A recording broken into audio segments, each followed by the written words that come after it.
Start rolling. காரைக்குடியில் ஒரு தமிழ் செய்தி நிறுவனம் ஒரு விவாத நிகழ்ச்சியை நடத்துகிறது. அந்த செய்தி சேனலோட நெறியாளரை அடித்து மண்டையை வச்சு கிட்டத்தட்ட வெட்டுக்குத்து லெவலுக்கு போயிடுச்சு அந்த நிகழ்ச்சி.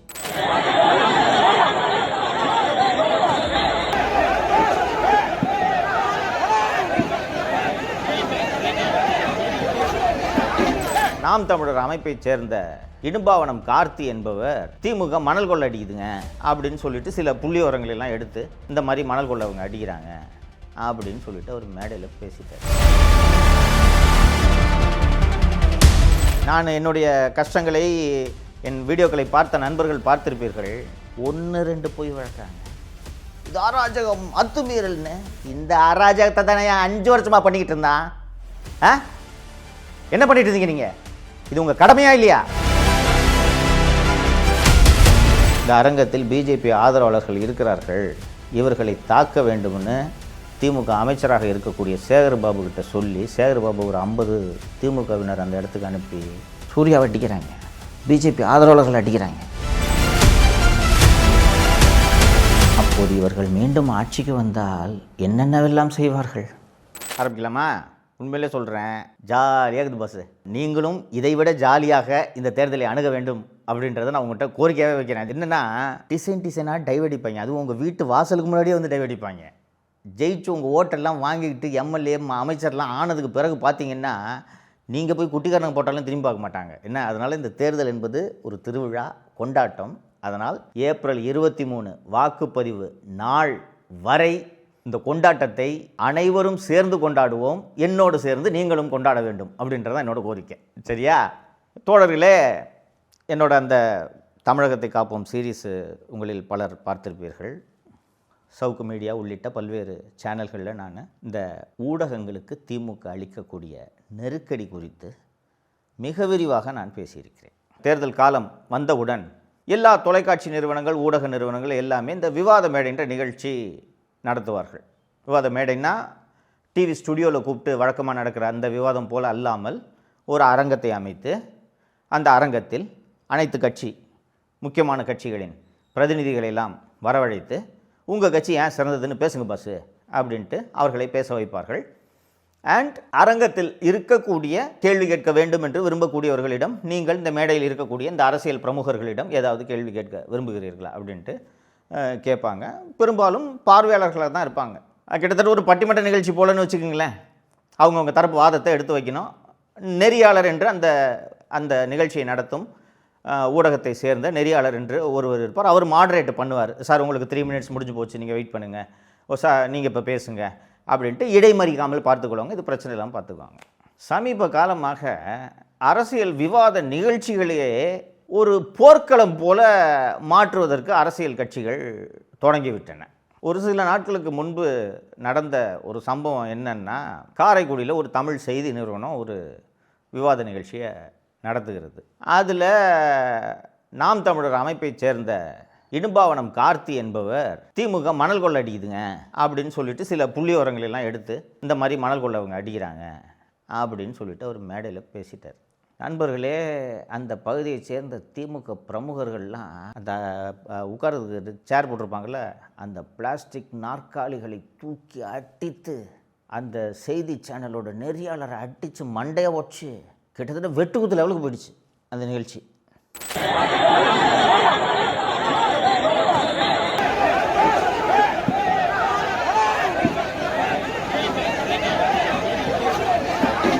இதை நேற்று இன்வேரியபிளி அத்தனை பத்திரிகை அமைப்புகளும், இந்த சென்னை பத்திரிகையாளர் மன்றம் என்ற திமுக குரூப் ஒன்று இருக்குதுங்க, பூரா திமுக குரூப்பு, திமுக சொம்புகள் மட்டும் நிறைந்த ஒரு பத்திரிகையாளர் அமைப்புன்னா சென்னை பத்திரிகையாளர் மன்றம், அவர்களே கண்டிக்கிறார்கள். அவர்களே வேறு வழியின்றி கண்டனம் தெரிவித்து விட்டார்கள். சரிங்களா? மற்ற பத்திரிகையாளர் அமைப்புகளும் கண்டிக்கின்றன. அண்ணா திராவிட முன்னேற்ற கழகம், பாரதிய ஜனதா கட்சி உள்ளிட்ட எதிர்க்கட்சிகள் அத்தனையும் கண்டிக்கின்றன. சரி, இந்த பத்திரிகையாளர்கள் மீதான தாக்குதல் 2-3 நாட்களாக நடக்கிறது. திமுககாரன் பத்திரிகையாளர்களை 5 வருஷமாக போட்டு அடிச்சுக்கிட்டு தானேங்க இருக்கான். இதனால் ஒட்டுமொத்த ஊடக உலகமுமே உண்மையை பேச வேண்டும், ஊடக உலகமே திமுகவின் ஊதுகுழலாக மாறிப்போனதா இல்லையா? எத்தனையோ பத்திரிகையாளர் சந்திப்புகளில் திரு எடப்பாடி பழனிசாமி அவர்கள் பத்திரிகைகளும் ஊடகங்களும் நீங்கள் தான் உண்மை எழுதணும், நீங்கள் எங்கே எழுதுறீங்க? எழுதவே மாட்டீங்க, ஆளுங்கட்சி சொல்கிறதான் பேசுகிறீங்க, ஆளுங்கட்சி சொல்கிறதான் கேட்குறீங்க என்று பல முறை அவர் விமர்சித்திருக்கிறார். மற்ற எதிர்க்கட்சிகளும் இந்த விமர்சனங்களை வைத்திருக்கின்றன. கூட்டணி கட்சிகள் ஆளுங்கட்சி எதிர்த்து எதுவும் பேசுறதில்லை. எதிர்க்கட்சிகள் பேசினால், எதிர்க்கட்சி தலைவர் ஒருத்தர் பேசுகிறாருன்னு வச்சுக்கோங்க, இந்த மாதிரி ஒரு பேசியிருக்கிறாருன்றதை கொண்டு போய் சேர்க்க வேண்டியது ஊடகங்களின் கடமையா அல்லவா? கொண்டு போய் ஒரு பேசுகிறத சேர்க்கறத விடுங்க, அதை விட அதிகமாக இங்கே இவ்வளவு பெரிய தவறு நடந்திருக்கிறது என்பதையே, இந்த ஆட்சியில் இவ்வளவு தவறுகள் நடக்கின்றன, இந்த அமைச்சர்கள் இவ்வளவு தவறுகள் செய்கிறார்கள், இந்த அதிகாரிகள் இவ்வளவு தவறுகள் செய்கிறார்கள், காவல்துறையில் இவ்வளவு அத்துமீறல்கள் நடக்கின்றன, இதை எல்லாத்தையும் கொண்டு போய் சொல்லியிருக்க வேண்டியதே இந்த மீடியா தானேங்க. 5 வருஷமாக நீங்கள் வாய் திறந்தீங்களா தோழர்களே, ஊடக நண்பர்களே? இந்த வீடியோவே உங்களுக்காக தான், ஊடகங்களுக்காக தான். ஒரு சிலரை திமுக மிரட்டுது பேசக்கூடாதுன்ட்டு. ஒரு சிலருக்கு, பெரும்பாலானோருக்கு காசையே கொடுத்து, இந்தாப்பா வச்சுக்க, எதிர்த்து எழுதாமல் இருக்கிறதோடு இல்லாமல் பாராட்டியும் எழுத வேண்டும் என்று இதற்கென்றே பேனா நிறுவனம்னு ஒரு நிறுவனத்தை, பாப்புலர் எம்பவர்மெண்ட் நெட்வொர்க்குன்றதோட சுருக்கம்தான் பெண்ணு. நான் அதை பேனா நிறுவனம் என்று அழைப்பேன். பேனா நிறுவனம்னு ஒரு நிறுவனத்தை வச்சு ஒரு டிவி சேனலில் பிரேக்கிங் நியூஸ்ன்னு சொல்லிட்டு அமைச்சர் மீது இந்த மாதிரி புகார் அப்படின்ட்டு போச்சுன்னா உடனே பேனா நிறுவனத்துலேருந்து ஃபோன் வரும். யோ, என்ன டிக்கர் போடுற, இடம் இந்த டிக்கரை. 95வது வினாடி அந்த டிக்கர் தூக்கப்படும் தெரியுமா? எத்தனை சேனல் இது நடந்திருக்கு தெரியுமா? நான் என்னுடைய கஷ்டங்களை, என் வீடியோக்களை பார்த்த நண்பர்கள் பார்த்திருப்பீர்கள். 1-2 பொய் வழக்காங்க, 60க்கும் மேற்பட்ட பொய் வழக்குகளை நான் ஒருவன் சந்தித்து கொண்டிருக்கிறேன். என் ஊடகத்தில் உள்ளவர்கள் சந்தித்து கொண்டிருக்கிறார்கள். நான் மட்டும் இல்லாமல் எதிர்த்து பேசிய யூடியூப் சேனலில் பேசக்கூடியவர்கள் மீதெல்லாம் பொய் வழக்கு, அடி, உதை, மிரட்டல். சென்னை பத்திரிகையாளர் மன்றம், சென்னை யூனியன் ஆஃப் ஜேர்னலிஸ்ட் உள்ளிட்ட இந்த மாற்றத்திற்கான ஊடகவியலாளர் சங்கம், இவர்கள் உள்ளிட்ட இந்த பத்திரிகையாளர் அமைப்புகள் என்றைக்காவது இந்த தாக்குதல்களை கண்டித்து வாயை திறந்திருக்கிறீர்களா? நான் ஒரு யூடியூபரு, என்னை நீங்கள் பத்திரிகையாளராக ஏற்றுக்கொள்ள மாட்டீர்கள், சரி ரைட்டு. ஒரு சக மனிதன் வீட்டில் மலத்தை அள்ளி ஊற்றுகிறார்களே, கண்டித்திருக்கிறீர்களா? இன்றைக்கி உங்களை அடிச்சவனு குய்யோ முறையோன்னு கத்துறீங்க, இது அராஜகம், அத்துமீறல்னு. இந்த அராஜகத்தை தானே 5 வருஷமாக பண்ணிக்கிட்டு இருந்தான். என்ன பண்ணிட்டு இருந்தீங்க நீங்கள்? இது உங்கள் கடமையா இல்லையா? ஆளுங்கட்சி பண்ணுற தப்ப எதிர்கட்சி எது பண்ணாலும் விமர்சனம் பண்ணுவாங்க, அது அரசியல். 4ஆம் தூண், ஜனநாயகத்தின் 4ஆம் தூண் என்று அழைக்கப்படக்கூடிய உங்களுக்கு கடமை இல்லை? இந்த நாட்டு மக்களுக்கு உண்மையை சொல்ல வேண்டியது உங்களது கடமையா இல்லையா? அதுக்கு தானே ஜேர்னலிஸ்ட் வேலைக்கு வந்தீங்க. இல்லைன்னா போய் கொரியர்லேயோ சிலிண்டர் டெலிவரி வேலையோ போய் பார்க்க வேண்டியதானே? இல்லை ஒரு தனியார் வங்கியில் போய் வேலை பார்க்க வேண்டியதானே? ஊடகவியலாளர் அப்படின்னு சொல்லிட்டு எதுக்கு இந்த வேலைக்கு வந்தீங்க நீங்கள்? எவ்வளவு அநியாயங்கள் இந்த ஆட்சியில் நடந்திருக்கிறது. அதை நீங்களும் பேச மாட்டீங்க. பேசுகிறவனை போட்டு அடிக்கிறாங்க, உதைக்கிறாங்க, வீட்டில் சாக்கடையில் ஊற்றுறாங்க, போலீஸை விட்டு மிரட்டுறாங்க, கையை உடைக்கிறாங்க, காலை உடைக்கிறாங்க, கஞ்சா வச்சு பொய் கேஸ் போடுறாங்க. இதையாவது நீங்கள் கண்டித்திருக்கிறீர்களா? நீங்களாம் அப்புறம் என்ன ஜேர்னலிஸ்ட்டுங்க? எதுக்கு ஜேர்னலிஸ்ட்டுன்னு சொல்லி தெரியுறீங்க? எடப்பாடி பழனிசாமி உள்துறை அமைச்சர் திரு அமித்ஷா அவர்களை சந்திக்கிறதுக்கு டெல்லிக்கு பயணம் போகிறாரு, ரைட்டா? ரைட்டு. அது ஒரு செய்தியா? செய்தி. எடப்பாடி டெல்லிக்கு போனாருங்க, அவர் இது பேசியிருக்கலாம், இப்படி பேசினார், அப்படி பேசினார் அப்படின்னு போடுறதெல்லாம் செய்தின்றதை நான் ஏற்றுக்கிறேன். எடப்பாடி பழனிசாமி அமித்ஷா வீட்டுக்கு செல்லும்போது முகத்தை மறைத்து கொண்டு போனார்ன்றது செய்தியாக போடுறீங்களா? உங்களுக்கு வெக்கமல்ல? ஓப்பனாகவே கேட்குறேன் நான், வெக்கமல்ல? எல்லாம் நியூஸா? சில நாட்களுக்கு முன்பு புன்னகையோடு திரு பழனிசாமி அவர்கள் பார்த்தீங்களா, இதோ ஓப்பனாகவே அறிவிக்கிறான், இந்த இவங்களுக்கு 27 இந்த தலைவர்கள்லாம் இருக்காங்க அப்படின்னு சந்தோஷமாக அறிவித்தார். அது வரைக்கும் எடப்பாடி பழனிசாமி ஒரு லீடரே இல்லை, அவருக்கு ஆட்சி நடத்தவே தெரியாது, அவர் அரசியல்வாதியே கிடையாது அப்படின்னு கூசாமல் எழுதுனீங்களா இல்லையா? நீங்கள் அது உங்களோட கருத்தாக எழுதியிருந்த கூட உங்களெல்லாம் மன்னிச்சு விட்ருவேங்க. நான் திமுக கிட்ட காசு வாங்கிட்டு எழுதுனீங்களா இல்லையா? மனசாட்சி இருக்காயா உங்களுக்குலாம்? ஜேர்னலிஸ்ட்டுன்னு டேக் போட்டுக்கிட்டு வண்டியில் ப்ரெஸ்ஸுன்னு எழுதிக்கிட்டு பெருமையாக சுற்றுறீங்களே, உங்களை விட ரோட்டில் கீரை வைக்கிற ஆயா நேர்மையானவளா இல்லையா? யோசிச்சு பாருங்கள். நான் இதை பொதுமக்கள்கிட்ட வைக்கிறேன் இந்த கேள்வியை. ரோட்டில் வயசான பாட்டிங்கெல்லாம் பார்த்துருப்பீங்க, நிறைய இடங்களில் பார்த்துருப்பீங்க. ஒரு 20-30 கீரை கட்டை ஒரு சின்ன இதில் போட்டு பரப்பிக்கிட்டு உட்காந்துருக்கும் இப்படியே, யாராவது கீரை வாங்க வருவாங்களான்ட்டு. அதுலேயும் போய் பேரம் பேசுவோம் நம்ம இல்லையா? என்னம்மா 25 ரூபா சொல்கிறேன், விழுவுன்னு இருக்கு, 20 ரூபான்னு கொடு. கட்டாதுப்பா அப்படிக்கும் அந்த கேள்வி இல்லையா? அந்த கீரை விற்கிற அம்மா காரில் ப்ரெஸ்ஸுன்னு ஒட்டிக்க முடியாது, காரே இருக்காது அதுக்கிட்ட. பைக்கில் ஃப்ரண்ட்டில் ப்ரெஸ்ஸுன்னு ஒட்டிக்காது. எங்கேயாவது ஒரு இடத்துல போய்ட்டு மீடியா சார் நான் அப்படிலாம் அந்த கீரை வைக்கிறம்மா எங்கேயுமே சொல்லாது.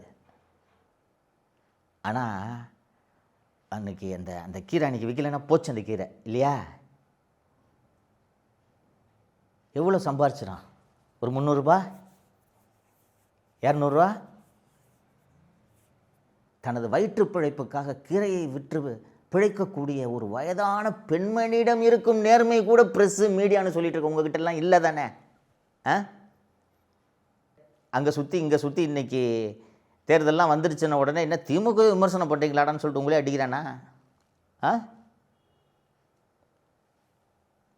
5 ஆண்டுகளாக திராவிட முன்னேற்ற கழகத்தில் நடந்திருந்த தவறுகளை, ஊழல்களை, அராஜகங்களை, அட்டூழியங்களை நீங்கள் சுட்டி காட்டியிருந்தால் என்று உங்களை அடிக்க துணிவானா?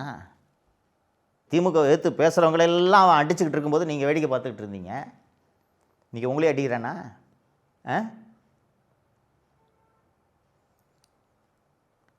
நாட்டு மக்களுக்கு நான் சொல்லிக்கொள்ள விரும்புவது, வாக்காளர் பெருமக்களுக்கு, இனிமேல் வாக்காளர் பெருமக்கள்னே நான் உங்களை அட்ரஸ் பண்ணுறேன்.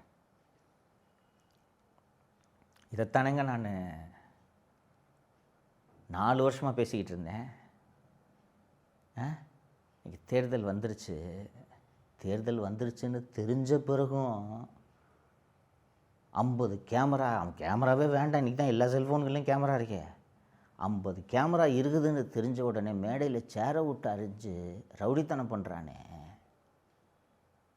அப்போது இவர்கள் மீண்டும் ஆட்சிக்கு வந்தால் என்னென்னவெல்லாம் செய்வார்கள்? இன்னொரு தமிழ் தொலைக்காட்சி ஒரு சில மாதங்களில் இருக்கும்னு நினைக்கிறேன். தமிழ் தொலைக்காட்சி ஒரு இதே போல் ஒரு விவாத நிகழ்ச்சியை சென்னையில் நடத்தியது. அந்த நிகழ்ச்சியில் திராவிட முன்னேற்ற கழகத்தின் சார்பாக அண்டா என்று அழைக்கப்படக்கூடிய திரு செந்தில் அவர்கள் பங்கேற்றார். அந்த விவாத நிகழ்ச்சிகள்லாம் கட்சிக்காரர்கள்லாம் நிறைய பேர் உள்ள கூட்டிகிட்டு போகிறத பழக்கமாக வைக்க ஆரம்பிச்சிட்டாங்க. அதாவது இப்போ நான் திமுக சார்பாக பேசுகிறேன்னு வச்சுங்களேன், வரும்போதே அந்த லோக்கல் ஆளுகிட்ட சொல்லி அண்ணே ஒரு 50 பேர் அனுப்பி விடுனேன் நம்ம ஆளுங்களை, நான் பேசும்போதெல்லாம் கைத்தட்டுற மாதிரி ஏற்பாடு பண்ணேன். இப்படி இதை ஏற்பாடு பண்ணுறது வழக்கமாகிடுச்சு. இது போல் ஒரு சில மாதங்கள் இருக்கும் என்று நினைக்கிறேன். சென்னையில் ஒரு நிகழ்ச்சி நடக்குது. பிஜேபி சார்பாக பிஜேபியின் இளைஞர் அணியைச் சேர்ந்த திரு எஸ்ஜி சூர்யா அவர்கள் ஒரு பேச்சாளராக பேசுகிறார். இந்த அண்டா செந்தில் திமுக சார்பாக பேசுகிறார். பிஜேபி ஆதரவாளர்கள் அங்கே நிறைய பேர் இருந்திருக்கிறாங்க.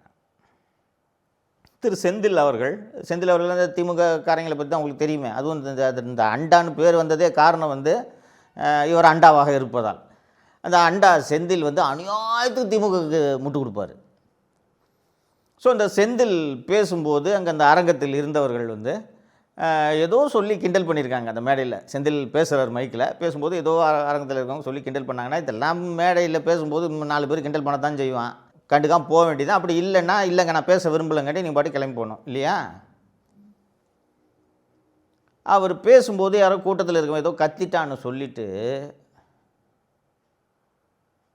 அந்த மேடையிலிருந்து இறங்கியதும் இந்த அரங்கத்தில் பிஜேபி ஆதரவாளர்கள் இருக்கிறார்கள், இவர்களை தாக்க வேண்டும்னு திமுக அமைச்சராக இருக்கக்கூடிய சேகர்பாபு கிட்ட சொல்லி, சேகர்பாபு ஒரு 50 திமுகவினர் அந்த இடத்துக்கு அனுப்பி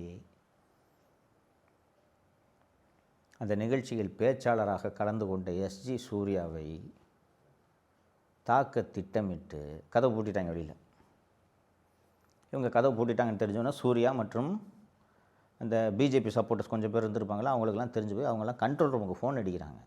சார் இந்த மாதிரி சார் வெளியில் திமுககாரங்க நிற்கிறாங்க, நாங்கள் வெளில போனால் அடிக்க போகிறாங்கன்ட்டு. போலீஸ் இவர்களுக்கு பாதுகாப்பு தராமல் திரு சூர்யா அவர்களையும் பிஜேபி ஆதரவாளர்களையும் அடிப்பதை காவல்துறை வேடிக்கை பார்க்கிறது. சூர்யாவை அடிக்கிறாங்க, பிஜேபி ஆதரவாளர்கள் அடிக்கிறாங்க. சரி, பால் அனுப்பிவிட்டார். அப்புறம் அந்த அண்டா செந்தில் அதே இடத்தில் நின்று பேசுகிறார். அண்ணன் சேகர்பாபுவின் போர்ப்படை தளபதிகள் என் கூட இருக்காங்க பார்த்தீங்களா, ஃபோன் பண்ணி சொல்லிட்டேன், வர சொல்லிட்டாங்க, எல்லாரையும் ஃபோன் பண்ணி சொல்லிட்டேன், வந்துட்டாங்க எல்லாம் அப்படின்னு பேட்டியே கொடுக்குறாரு. ரைட்டா? இப்போது திரு சூர்யா அவர்களையும் பிஜேபி ஆதரவாளர்களையும் தாக்கிய திமுக ரவுடிகளையும் அண்டா செந்திலையும் காவல்துறை கைது செய்திருக்க வேண்டுமா வேண்டாமா? நண்பர்களே, செய்திகளை படித்தீர்களா இல்லையா என்று எனக்கு தெரியவில்லை. போலீஸு சூர்யா மேலே எஃப்ஐஆர் போடுது. என்னவா? அண்டா செந்திலோடு வந்தவர்களையும் சூர்யாவும் சூர்யாவின் நண்பர்களும் தாக்கினார்கள் என்று சூர்யா மீது எஃப்ஐஆர் போட்டு சூர்யா போய் முன்ஜாமீன் வாங்குறாருங்க.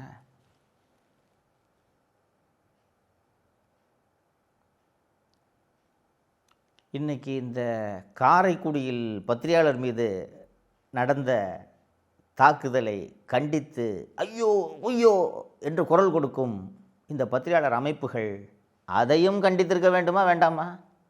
சூர்யா ஒரு எழுத்தாளர், கதிர்னு ஒரு மீடியா வச்சு நடத்திட்டு இருக்காரு. கண்டிச்சிருக்குமா இல்லையா? நீங்கள் குறைந்தபட்சம் ஏங்க, இது ஒரு விவாதங்க, இந்த விவாதத்தில் போய் இந்த மாதிரி அநாகரிகமாக நடந்துக்கூடாதுங்க, அடிச்சுக்க கூடாதுங்க அப்படின்னா அது கண்டிச்சிருக்கணும், கண்டனம் வந்திருக்கணும்ல உங்ககிட்ட இருந்து. வந்துச்சா? அன்னைக்கு அந்த அடி வாங்கிய சூர்யா மீதே எஃப்ஐஆர் போட்ட காவல்துறையை கண்டித்தீர்களா? நீங்கள் உங்களே அடிக்கிறானா?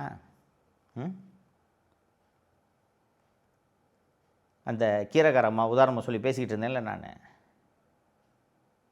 அந்த கீரைக்கார அம்மா தான் தமிழகத்தின் பெரும்பாலான வாக்காளர்கள். நான் மீடியா சார், ப்ரெஸ்ஸு சார்னு சொல்லிட்டு சுற்றுறீங்களே, நீங்கள் சிறு துளி. ஆனால் இந்த சிறு துளியாக இருந்துக்கிட்டு நம்ம போய் மக்கள்கிட்ட சொன்னாதானே உண்மைகள் சென்று சேரும். நாம் திமுகவின் ஆட்சியில் பாலாறும் தேனாரும் ஓடுகிறது. சந்திரகுப்த மௌரியருக்கு பிறகு ஒரு மிகப்பெரிய ஆட்சியாளர் என்றால் அது மு.க. ஸ்டாலின் அவர்கள் தான். நான் எழுதுனேன்னா இந்த அவ்வளோ பேரும் நம்பிப்பாங்கன்ட்டு நீங்கள் நினச்சிக்கிட்டு இருந்தீங்க.